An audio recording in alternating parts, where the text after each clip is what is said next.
বাড়ছে কোভিডের নতুন ভ্যারিয়েন্ট ওমিক্রনের সংক্রমণ। তবে মোকাবেলায় প্রস্তুত রাজধানীর হাসপাতালগুলো। এদিকে সেবা আরও দ্রুত প্রত্যাশা করছেন সাধারণ মানুষ। আদিত্য মামুনের রিপোর্ট। জীবন অবাক না করলে কে করবে? 28% মিল্ক ফ্যাটের অবাক করার সাথে ফ্রেশ মিল্ক পাউডার। জীবন অবাক করুক প্রতিদিন।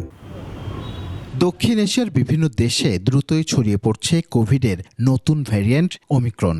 একই সাথে পাল্লা দিয়ে বাড়ছে ডেঙ্গু। এসব রোগের প্রকোপে আতঙ্কিত সাধারণ মানুষ।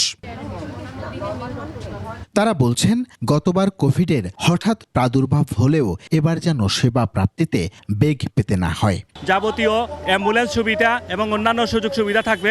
নার্স জানি দ্রুত কাজ করে, এইগুলা জানি প্রপারলি জানি হয়। এদিকে রাজধানীর বেশ কিছু হাসপাতালের চিত্র সরগরম। আসছে রোগী, টেস্টও করাচ্ছেন কোভিড আর ডেঙ্গুর। করোনা টেস্ট করেছি, এটা নেগেটিভ। ডেঙ্গু টেস্ট করেছি, সেটাও নেগেটিভ। যদি এটা আরও বেশি দ্বিগুণ হয়ে যায়, হয়তো তখন আমাদের জন্য একটু কষ্টসাধ্য হয়ে যাবে। কিট, টেস্ট করানো ল্যাব, অক্সিজেন, অ্যাম্বুলেন্স সহ সকল উপকরণ নিয়ে প্রস্তুত হাসপাতাল।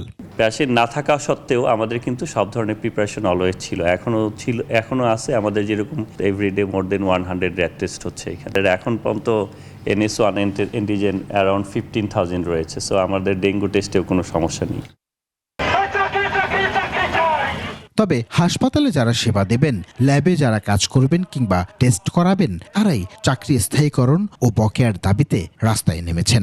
অনেক দুঃখ ভারাক্রান্ত মন নিয়ে আপনাদের সামনে উপস্থিত হয়েছি। 1 জানুয়ারি থেকে আদিত্য মামুন, 21 টেলিভিশন, ঢাকা।